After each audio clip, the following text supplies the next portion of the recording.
साधना तो तब करनी होती है जब सुन के समझ में ना आए। जो सुन के ही समझ गए वो साधना क्यों करेंगे? बुद्ध का एक शिष्य था विमल कीर्ति। वह कभी साधु ना हुआ, श्रावक ही रहा। मगर बुद्ध उसके पास अनेक बार अपने दूसरे शिष्यों को भेजते थे कि जाओ और विमल कीर्ति से पूछो। निश्चित ही साधु शिष्यों को बात अखरती थी, अहंकार को चोट लगती थी कि हम साधु और श्रावक के पास जाएं, जिसने कभी साधा ही नहीं, कोई तपश्चर्या नहीं की, कोई श्रम नहीं किया, सिर्फ बुद्ध को सुना है। हमने तो सुना भी है और किया भी है, हम उसके पास समझने जाएं। श्रावक तो हमेशा साधु के पैर छूता है, लेकिन बुद्ध भेजते थे अपने साधुओं को विमल कीर्ति के पैर छूने। विमल कीर्ति के पास जाते हुए भी लोग डरते थे, क्योंकि वो ऐसी बातें उठा देता था, ऐसे तार छेड़ देता था कि बेचैनी पैदा हो, उसे उत्तर देना मुश्किल हो जाता था। विमल कीर्ति बहुत बीमार था, कोई शिष्य जाने को राजी न था। सारीपुत्र को पूछा, वो भी टाल मटोल कर गया। मोगलान को पूछा,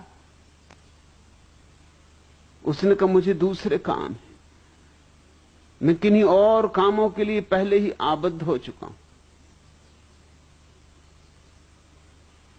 सिर्फ एक शिष्य मंजूश्री जाने को राजी हुआ, और मंजूश्री भी लौटा तो उसने आते से कहा कि मैं समझा कि दूसरे शिष्य क्यों न गए।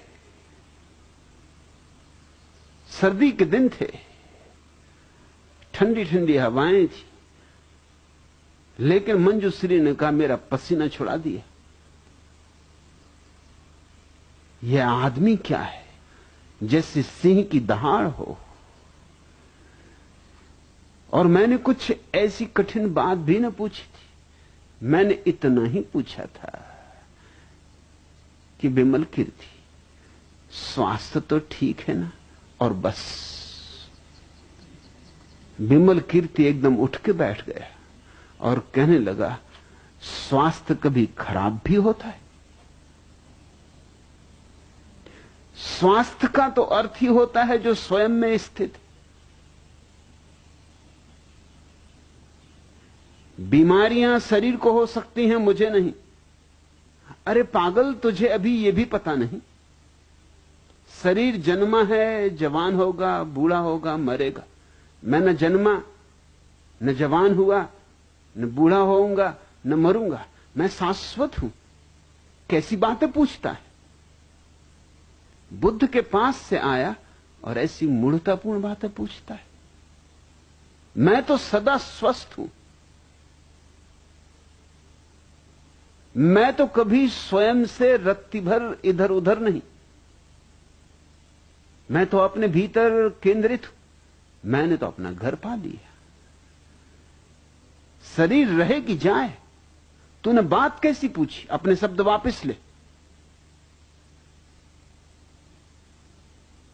और मंजूश्री को अपने शब्द वापस लेने पड़े। ये विमल कीर्ति सिर्फ श्रावक था।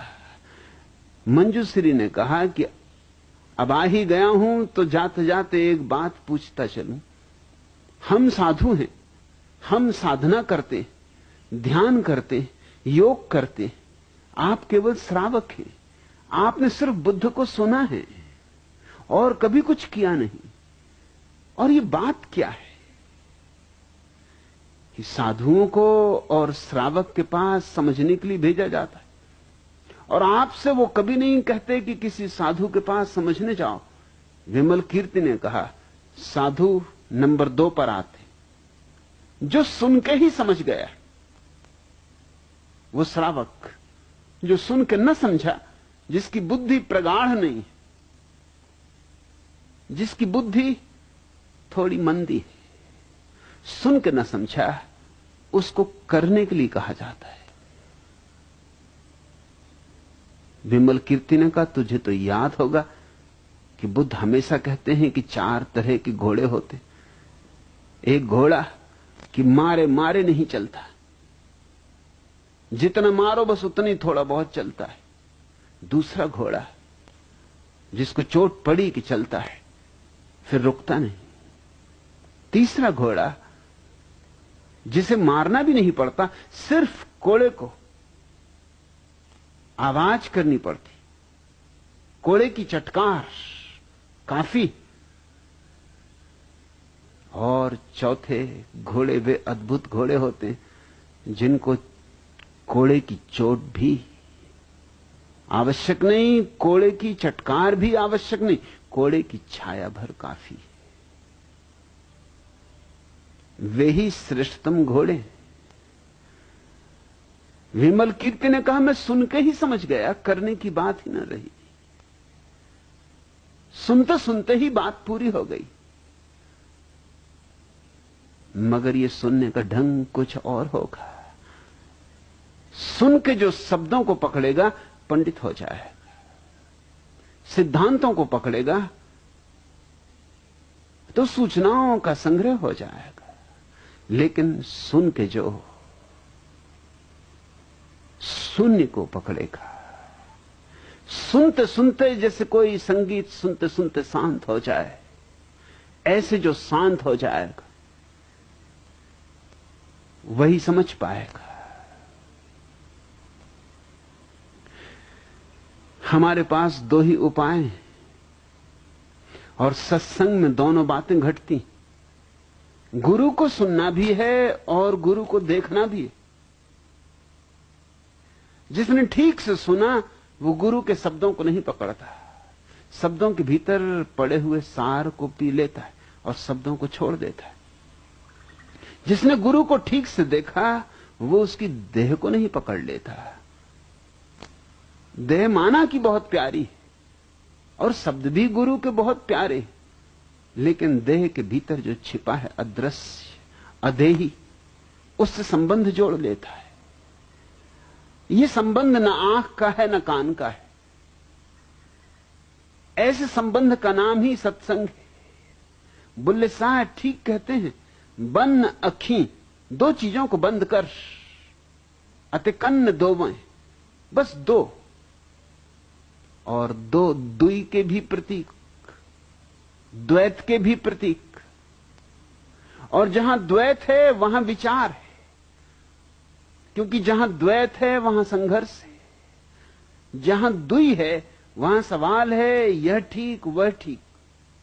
और जहां द्वैत ना रहा वहां तो निर्विचार है। इसलिए दूसरी बात को और भी ख्याल से समझना। बन अखी अत कन्न दोवे, गोशे बैठ के बाद विचारिए छी। बुल्ले साह उलट बांसी कह रहे हैं। वो कह रहे हैं आंख से जो देखा बाहर छोड़ दो, कान से जो सुना उसे पकड़ो मत, आंख और कान को बंद कर लो और अब होश पूर्वक बैठ के विचार करो। अब तो विचार कर ही ना सकोगे, अब तो विचार असंभव है। विचार के लिए द्वैत जरूरी है, अपरिहार्य है। बिना 2 के कोई विचार नहीं हो सकता। और विचार के लिए मूर्छा भी जरूरी है, बेहोशी भी जरूरी है। जैसे सपने के लिए नींद जरूरी है, वैसे विचार के लिए बेहोशी जरूरी है। और जब आंख भी बंद, कान भी बंद और भीतर होश का दिया जला, फिर कैसा विचार? उसी को तो निर्विचार कहा है, उसी को तो निर्विकल्प समाधि कहा है। ऐसी घड़ी में तो आकाश तुम्हारे भीतर उतर आता है, ऐसी ही घड़ी में तो बूंद में सागर समाविष्ट हो जाता है।